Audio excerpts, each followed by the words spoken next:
Hello and welcome to State of the Union. I'm Stefan Grobe in Brussels. The recent gains of the far right in regional elections in East Germany continue to make waves this week. Not that anything productive came out of the ranks of the AfD party, the Alternative for Germany. It was rather the centre-left coalition of Chancellor Olaf Scholz trying to seize back the initiative. In an attempt to further crack down on illegal immigration, Germany is now tightening controls at its borders, undermining, at least for 6 months, the Schengen system, Europe's visa-free area of unrestricted movement. This in reaction to a 33% rise in illegal border crossings, according to the latest official numbers. Wir werden daher unsere temporären Binnengrenzkontrollen auf alle deutschen Landgrenzen ausweiten. Das dient der weiteren Begrenzung der irregulären Migration und das dient dem Schutz vor den akuten Gefahren durch den islamistischen Terror und durch schwere Kriminalität. With this move, Berlin hopes to win back voters in the next regional election in East Germany a week from now. Meanwhile, the latest row between the EU Commission and Hungary over immigration is about to escalate. Budapest vowed to retaliation for a €200 million fine imposed by the European Court of Justice over Hungary's treatment of asylum seekers. Az Európai Unió, Brüsszel arra akarja kényszeríteni Magyarországot. Az európai eljárásrend lefolytatása után felajánlja ezeknek az illegális migránsoknak, hogy önkéntesen, ingyenesen, egy útra, akkor Brüsszelbe szállítjuk őket. Ha Brüsszel illegális migránsokat akar, akkor Brüsszel ezt megkaphatja. Budapest's threat triggered sharp criticism from Belgium and the EU Commission. No bus transfer has taken place yet, and that might never happen at all. Yet, the recent sharp focus on immigration shows how the rise of populism in elections in Europe throughout the year is influencing the political debate.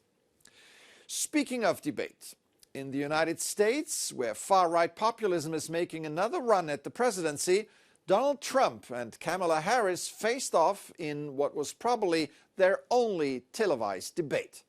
Polls taken immediately afterwards saw Harris as the clear winner, but the race remains tight. A race both campaigns have claimed is all-important for the survival of democracy. Joining me now is Ben Ansell, political scientist at the University of Oxford, host of the podcast What's Wrong with Democracy and author of Why Politics Fails. Welcome to the program. Thank you so much for having me, Stefan. So, is democracy in decline, and do the elections of 2024 so far reflect that? This year, 4 billion people went to the polls to vote, half of them in countries with free and fair elections. And for the most part, the results of those elections should encourage us. So, for example, in Turkey, Erdogan has not succeeded in controlling some of the local cities. So he's sort of on the defense. Narendra Modi, again, a fair and free election, but one that people thought he was going to dominate and strengthen. He did worse than expected. Last year, PIS in Poland finally lost. So actually, in lots of places where we were concerned that democracy might be weakening, it hasn't. Let's focus on the U.S. presidential elections being just around the corner. Are identity politics something typically American, and misinformation tearing democracy apart? The kind of identity politics that is used in misinformation that people get excited about has always been with us, right? People have always voted by their demographics. You know, what we're seeing in the US election with Hispanic and African American voting looks pretty similar to 2008. Maybe also to the 1990s, right? So the fact that people vote their identities is nothing new in American politics. What's new maybe is the polarization in the media around that. There has been a special focus this year on first-time voters in the US.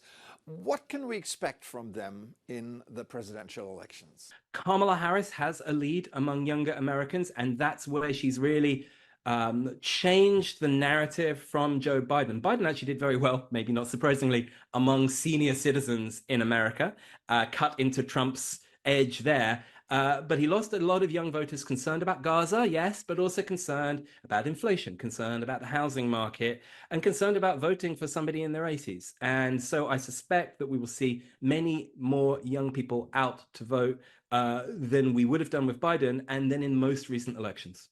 There's also a growing gender divide when it comes to voting, women voting differently than men. How do you explain this? It's always been true that women and men have voted differently. But what is new about today is that the gender gap is just enormous, right? So right now, it looks like there's a 20-point gender gap. So if you like, Harris is sort of plus 10 with men and with women, and Trump is plus 10 with men. So that's a huge difference. Now, women turn out to vote more. So actually, that's an inbuilt advantage for Kamala Harris. Why is that happening more this election? Maybe because of having a woman on the ballot. I think more likely because of abortion.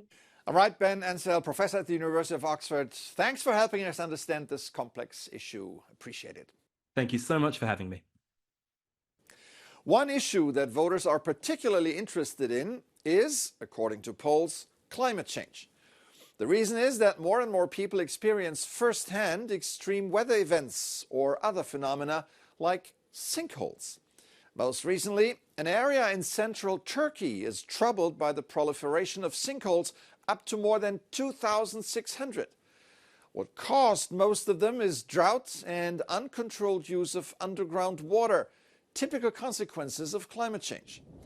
Turkish emergency management authorities are closely monitoring the development of the giant holes, looking for ways to prevent their formation. Now, if you feel the ground beneath you is going away, don't panic.